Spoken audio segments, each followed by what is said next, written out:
CFTO and Dreamfields pasta will have you craving pasta without any guilt. Most pasta has about 62 grams of carbs per serving. Now there's Dreamfields pasta. Authentic, delicious pasta with a difference.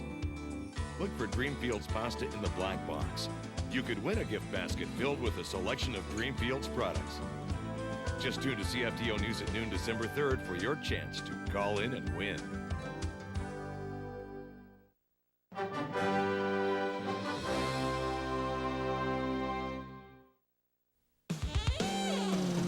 Conquer your fear! Next on Ebert Roeper, Colin Farrell and Angelina Jolie and Alexander. You made me feel so young. Jeffrey Rush and Charlize Theron in The Life and Death of Peter Sellers. And the film that I think is a real treasure. We skip Christmas. We skip Christmas? We skip Christmas, save the money, and spend it on us for a change. Tim Allen and Jamie Lee Curtis decide to skip the biggest holiday of the year and Christmas with the Kranks. I'm Roger Ebert. And I'm Richard Roeper. Our first movie is Christmas with the Kranks, and I'm making my list of the worst movies of the year, and I'm checking it twice, and I hope to find room for this frantically unfunny disaster. Based on John Grisham's book Skipping Christmas and set in a Chicago suburb, Christmas with the Kranks was obviously filmed on a studio lot with some of the worst-looking fake snow I've ever seen. Tim Allen and Jamie Lee Curtis are the Kranks.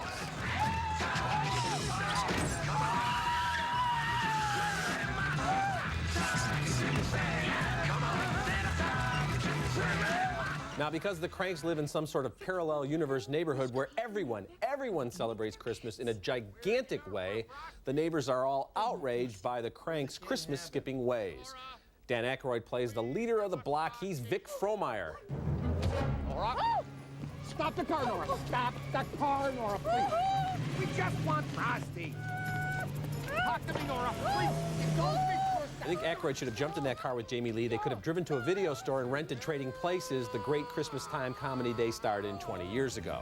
Now, after spending weeks avoiding Christmas celebrations, the Kranks then have to go into full holiday mode. Why? Because their 23-year-old daughter, who left home just a few weeks ago on a Peace Corps mission to Peru, is coming home with her handsome doctor fiancé. Oh, we land at 8:03. Tonight? Yes, tonight, just in time for our big Christmas Eve party. You are having the party, aren't you, Mom? Of course we are. Mom and Dad, and in fact the entire neighborhood, react to this news as if the girl is a 12-year-old kidnapping victim who's been missing for years. Christmas with the Kranks is a sappy, slapsticky mess. Big, big, big thumbs down, down, down. Big thumbs down, down, down for me, too. This movie is dead in the water. It's not funny, and furthermore, it makes you feel kind of icky. For example, the fact that that woman across the street has really gotten some very bad news about cancer, and so they give her a cruise. Yeah. You know, because she doesn't have to worry about chemo or radiation. Have a nice time going through like that, customs you know. and drinking the rum pina coladas and all that fun stuff. Yeah, I know. It made no sense. The neighbors were like the Stepford Christmas enforcers. Yes. I mean, it's absolutely fascistic the way they insist that you have to have Frosty the Snowman on your roof, or you cannot live in the neighborhood And they anymore. have no lives, apparently, no jobs. Their only mission is to gang up on the Kranks. And Jamie Lee Curtis, who I like a lot, she overacts so horribly in this thing. When she finds out her daughter's coming home, I'm like, what is going on with this movie? And here's another thing. This movie manages to get through a whole film about obsession with Christmas without ever mentioning Jesus. Right. And it's his birthday, It's department store Christmas that they're all... Yeah. It's the secular holiday that they have it's to amazing. observe. You can make an entire movie about Christmas and no mention of religion whatsoever. Audrey Tautou and the director Jean-Pierre Jeunet, who had a worldwide success with Amélie in 2001, are together again for a very long engagement. Amélie was a wonderful film. This one is even better. It tells the story of a young woman with polio whose fiancé is reported dead in World War I after being sent into no man's land as punishment for trying to get out of the war. Audrey Tautou plays Matilda, a determined young lady who follows up one clue and tantalizing lead after another to solve the mystery of her lover's fate. Dis Louis, dis à Véro que je penserai toujours à elle et que c'est bien malheureux qu'elle ait pu me parler. J'ai revu Biscotte et on s'est réconciliés. Adieu mon ami. Bastoche. The film's recreation of trench warfare in World War I is immediate and graphic. We feel the hopelessness that caused men to do anything to get out of this war. On va se marier. Une chance qui nous est condamnée, sinon on aurait dû attendre la fin de la guerre. Là, du coup, je vais pouvoir rentrer à la maison tout de suite après l'exécution. Like Amelie, this is a visually stunning film. Jeannot's camera flies over the action with total freedom, and special effects are used to create a convincing reality of the battlefields and Paris around 1920. But the story is gripping in a very simple way. Because Matilda believes her man is alive, her quest leads her to discover one sad or horrifying truth after another about the war, where trench warfare was the sentence of death for millions. A Very Long Engagement is rich in supporting characters, and at the center is Audrey Tautou in a performance of both strength and great charm. Thumbs up. Thumbs up for me as well, Roger. And you know, this is such a bold experiment that in less talented hands, it could have been a disaster, because you mentioned all these elements. There's like a spy film noir thing going on here. There's a very hardcore, gruesome, intense look at World War I. Then there's the kind of whimsical feelings. You know, Audrey Tautou will have these little games she plays with herself. This will be true if I can count to this or reach that. And all these things work together so well. And you're right, visually, it's one of the most impressive films of the year. It really brings that awful trench warfare in World War I to life, where the men just basically stood there in cold and water up to their knees. You can understand why a man would injure himself, would arrange to be shot in the hand so that he could try to get out of a certain fate. Yeah, they're fighting off the rats, they're fighting off all kinds of diseases, and every once in a while they're expected to jump over the top and be shot to death. Then there are these beautiful scenes in Paris, and her detective work, and it all works together just beautifully. It's a good film. Yeah. Okay, when we come back, Jeffrey Rush shows the dark side of Peter Sellers. What's great about this Passat? Has 4Motion, all-wheel drive. Right. Responds so fast you won't even know it's working. Whoa. Did you feel that? No, what? Exactly. I didn't feel anything. Right. What? Did you feel that? I still didn't feel anything. There you go.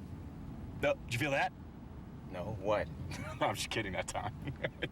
Well, I'm with you now. Want to find out what makes a Volkswagen a Volkswagen? Come drive it. You'll get it. I would like a new desk.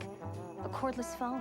Where's your mother? Oh, and a fax machine with the buttons that blink and beep, but one that has plain paper fax, because that other stuff that rolls and rolls Not again. isn't really good. And a scanner and a Palm Pilot. What are those little bally things that roll around on that? That's what I'd like one of those. She does this every year. I haven't finished yet. Get everything you need for Christmas at Staples Business Depot for great gifts for less. Talk to our experts in red. United Furniture Warehouse has great gift ideas just in time for Christmas. This solid pine bunk bed, $2.99. This swivel reclining glider and ottoman, only $1.59. Wow! United Furniture Warehouse.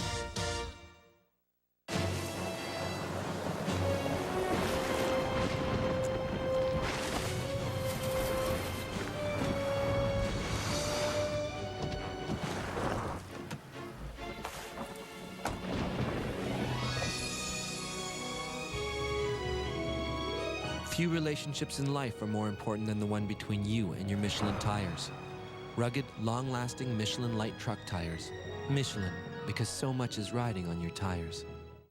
Wow, $6.99 for this all-wood queen bed. And at United Furniture Warehouse, it's a low-cost warehouse operation with no commission sales staff, no frills, and no gimmicks. $3.99. Wow! United Furniture Warehouse. Tuesday on The Amazing Race. Jonathan and Victoria reach the boiling point. No, we gotta go there. Can I talk to him? It's not right. Will you let me talk for a second?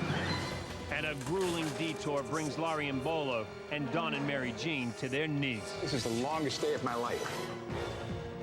See you at the next checkpoint. The Emmy-winning Amazing Race. Tuesday at 9/8 Central on CTV. Thank you, people! Did you think you were never going to have your say? CSI, Crime Scene Investigation. Finally, Canada gets to vote. Go to ctv.ca and make your vote for this year's People's Choice Awards. And now for a cable watch, The Life and Death of Peter Sellers premieres Sunday, December 5th on HBO. Playing one of the great movie chameleons, Jeffrey Rush sets a possible record for costume changes and character impersonations in a single portrayal. Rush recreates some of the most memorable work by Sellers in Dr. Strangelove, the Pink Panther movies, and his Oscar-nominated turn in Being There. And Rush, as Sellers, also channels the real people in his life, including his mother and various colleagues. It's a head-spinning performance. Then I demand to speak to the person in charge. I am the person in charge, sir. Then I demand to speak with you.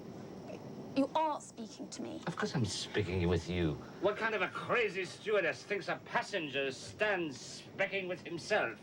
What kind of a passenger puts everyone's lives at risk just before a landing? Our lives are at risk? Our lives are not at risk. Charlize Theron shows up about an hour into the movie as Sellers' second wife, Britt Eklund. What'd you say? Would you care to become the second Mrs. Sellers?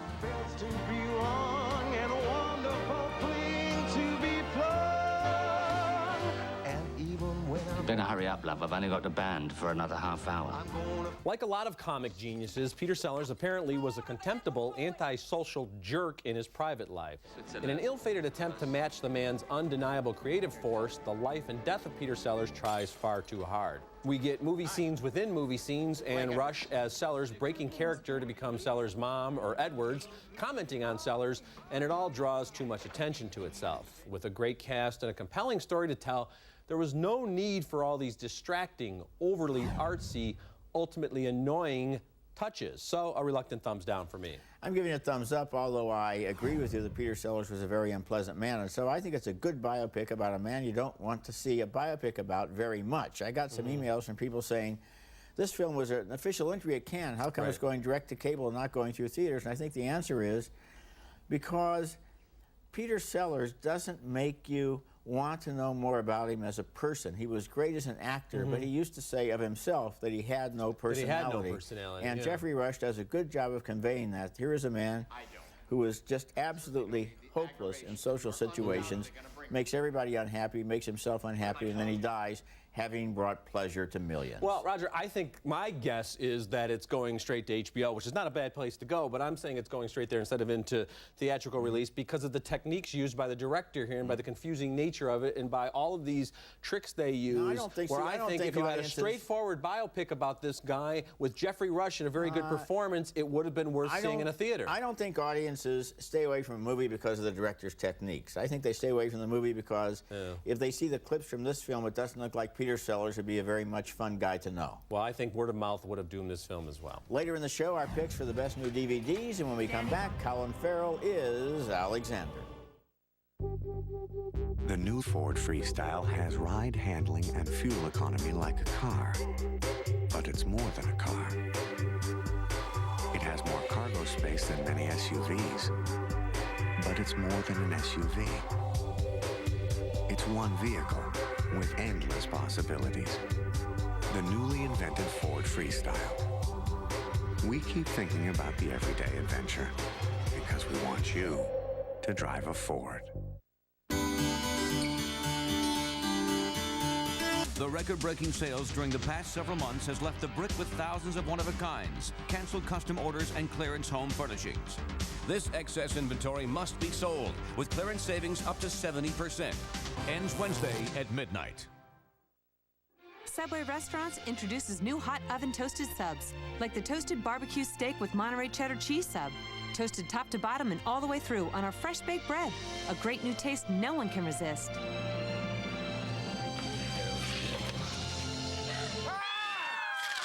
That's our sub. Dude, you gotta stop doing that.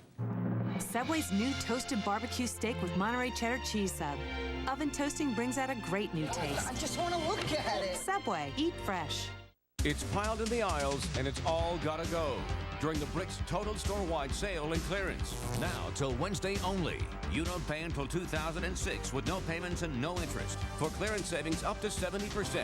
Nobody beats the Brick. Wednesday on an all-new Lost.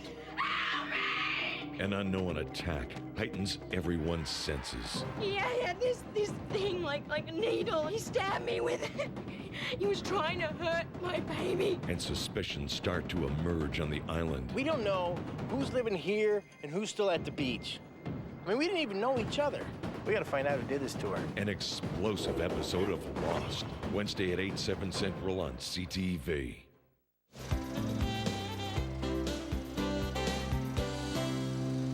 You dog! I've nothing to be ashamed of, you arrogant brat! I'll marry the girl if I want. And I'll have as many sons as I want, and there's nothing you or your harpy mother can do about it! Why, you drunken man, must you think everything I do and say comes from my mother? Because I know her heart, Bahira. Oliver Stone's new epic, Alexander, is, I am very sad to say, a disappointment in every way. I have great respect for Stone, a director who never stops reaching for greatness, but this biography is confused and unfocused, and as Alexander the Great, Colin Farrell never comes sharply into focus. His life seems to be torn between three great loves. His mother, Olympias, played by Angelina Jolie, is a woman who hates and fears her husband, Philip of Macedonia. He will never give you the throne now, Alexander. Never. His lover since childhood, Hephaestion, played by Jared Leto, as a mixture of masculine and feminine appeal. They say it was never meant for you to be king of Asia. Naturally. They want only to return to their homes rich with gold. But I've seen the future, Hephaestion. I've seen it now 1,000 times, on 1,000 faces. And Alexander's Asian wife, Roxanne, played by Rosario Dawson, who he marries as a gesture to show his solidarity with the people that he has conquered. In Persia, you are a great king. Here, they hate you. The battle scenes have a fierce energy, especially in India, where Alexander's armies face terrifying elephant charges.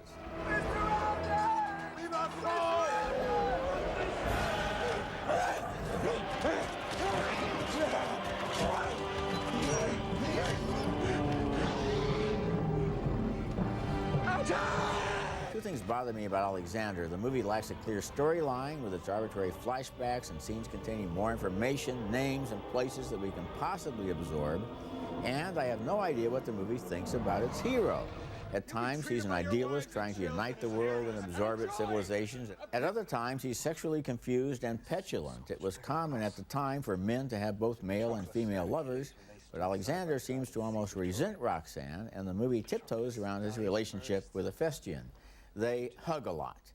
The battle scenes are effective, but what is the movie trying to say? Thumbs down. Well, I have to agree with everything you're saying, especially about the way they're flipping back and forth in time, because at some point, Angelina Jolie and Colin Farrell are the same age. Yeah. It's amazing. She's his mom. They're the same age. And yet, I'm giving it thumbs up because it's just a wild, glorious, wacky mess that I found really entertaining. I'm sure the historians are going to howl, and I don't think Colin Farrell is the right person to play Alexander the Great. He's Alexander the pretty good. You know, you don't really see, I mean, he's not like Russell Crowe in Gladiator, which I think was what Stone's going for. And yet I was entertained throughout, often in a campy fashion. I'll give you that. I mean, Angelina Jolie with the accent and her pet snakes. And the snakes, which maybe she brought herself onto the set. I don't know. And you can almost see the tattoos, you know, covered by the mod. But I found that wildly entertaining. Same thing with Rosario Dawson. Let me tell you.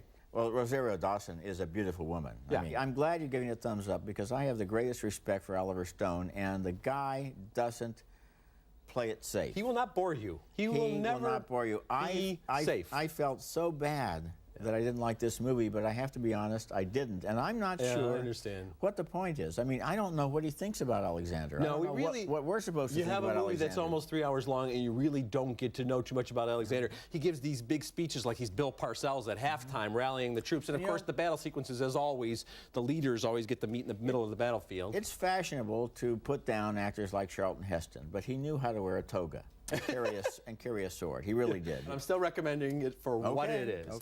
Okay, our next movie probably doesn't have the budget of Alexander. It's Bright Leaves, and even though filmmaker Ross McElwee's 1986 movie Sherman's March reportedly inspired Michael Moore to make Roger and Me, McElwee's style is a gentle whisper compared to Moore's big shouts. In Bright Leaves, the northern-dwelling McElwee returns to North Carolina, his family's homeland dating back to the 18th century. He languidly investigates the semi-legendary stories about his great-great-grandfather, who supposedly was the original marketer of Bull Durham tobacco, but was driven to financial ruin by the Duke family. How do you feel about that now? Well, I feel like that they cheated my grandfather, and I feel like that the least they could have done was giving him some stock. McElwee is sure his family's story is the inspiration for Bright Leaf, a 1950 film starring Gary Cooper, Lauren Bacall, and Patricia Neal. A deeply eccentric film scholar insists that McElwee be strapped in a chair and wheeled around during their interview about the movie. What is the essence of their conflict? He didn't succeed that, you know. Curtis simply didn't have cinematic vision. The mysteries McElwee sets out to solve aren't very involving, and his meandering style, while charming at first and literate, becomes repetitive and, yes, even a little dull. Ross McElwee has a dry, self-deprecating wit and a filmmaker's eye that makes even the dullest settings visually interesting, but Bright Leaves is just too slow and too quiet for me to recommend, so a mild thumbs down from me. A mild thumbs up for me. I like the irony in the movie. I like the fact that the Duke family left Duke University.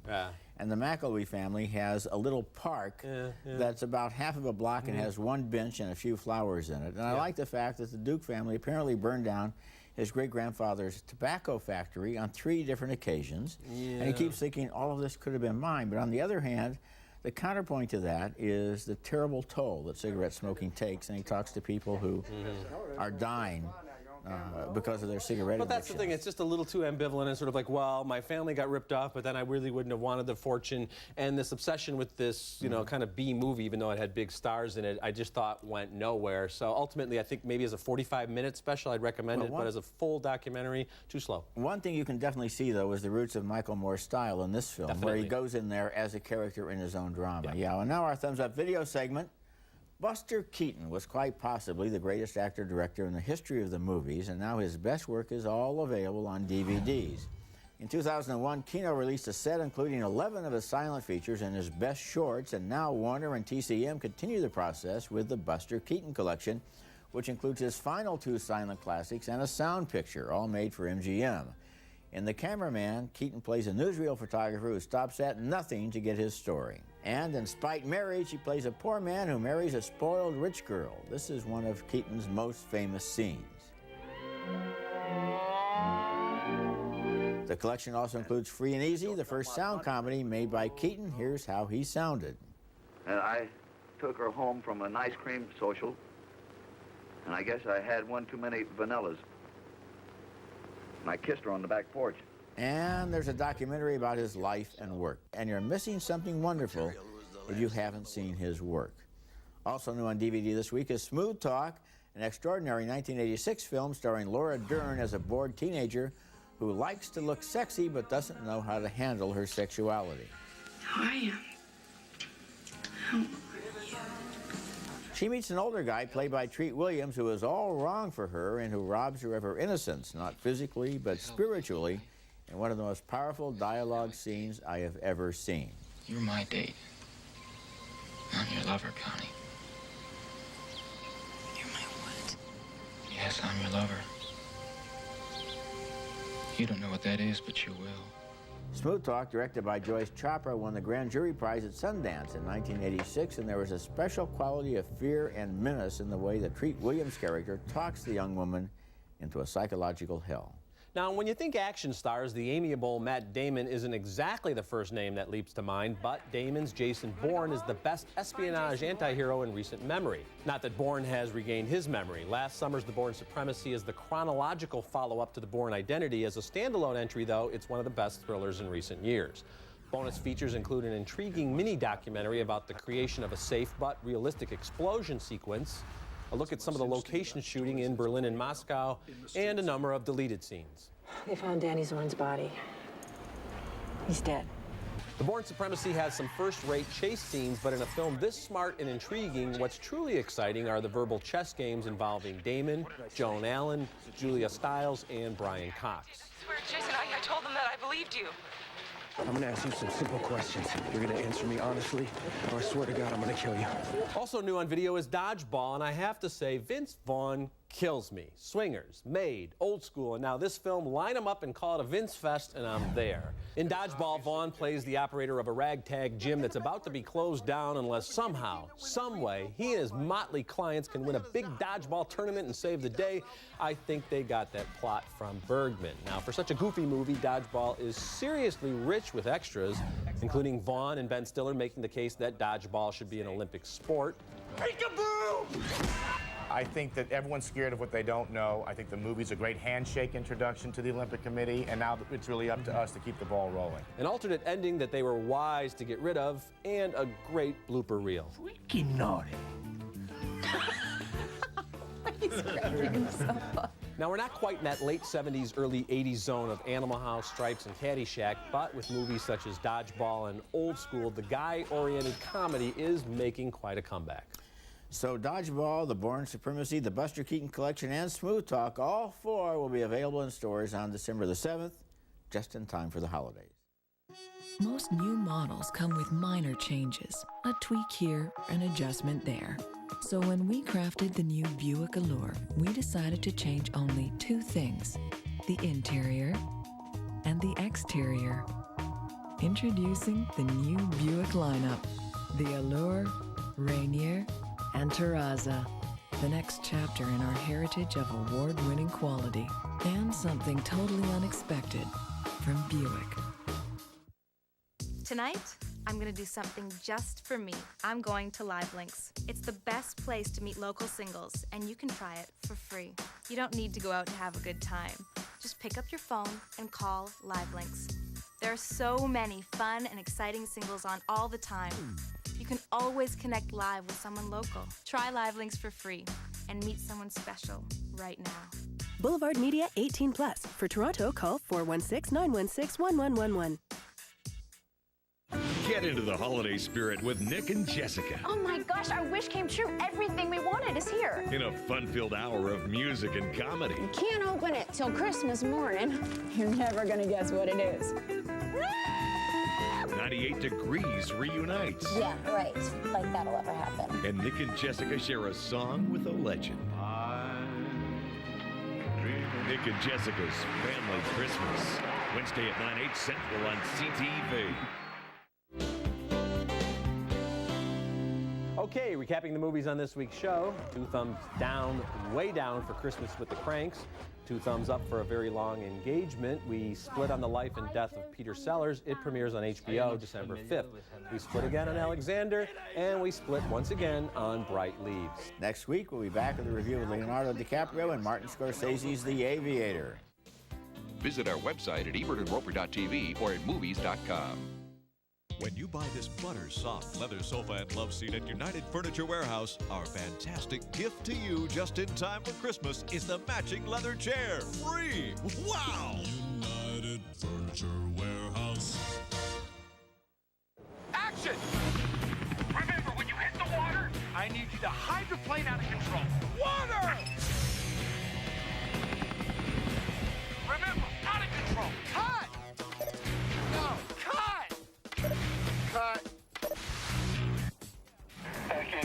Fire the stunt driver. The new Michelin Hydro Edge with patented hydro chutes. It's our best performing tire in its class. Michelin, because so much is riding on your tires. When you buy any Serta mattress set over $700 at United Furniture Warehouse, our fantastic gift to you just in time for Christmas is a twin Serta mattress. Free! Wow! United Furniture Warehouse. Tuesday on The Amazing Race. Jonathan and Victoria reached the boiling point. No, we gotta go there. Can I talk to him? It's not right. Will you let me talk for a second? And a grueling detour brings Laurie and Bolo and Don and Mary Jean to their knees. This is the longest day of my life. See you at the next checkpoint. The Emmy-winning Amazing Race. Tuesday at 9/8 Central on CTV.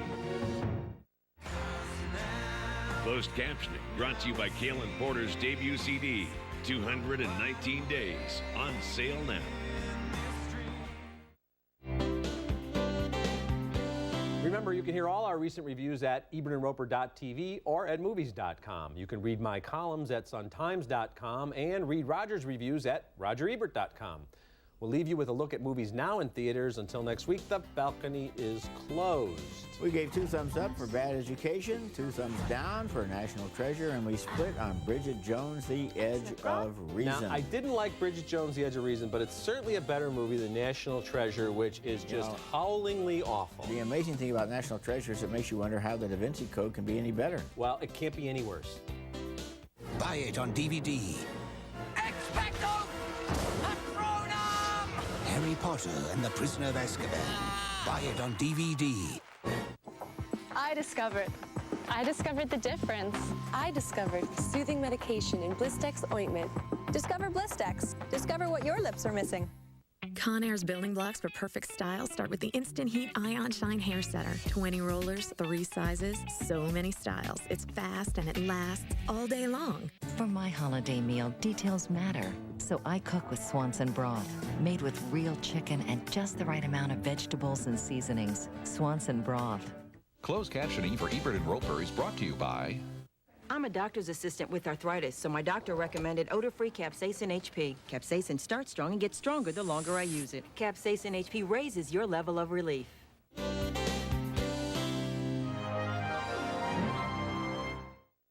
CSI Miami, tomorrow at 10/9 Central on CTV.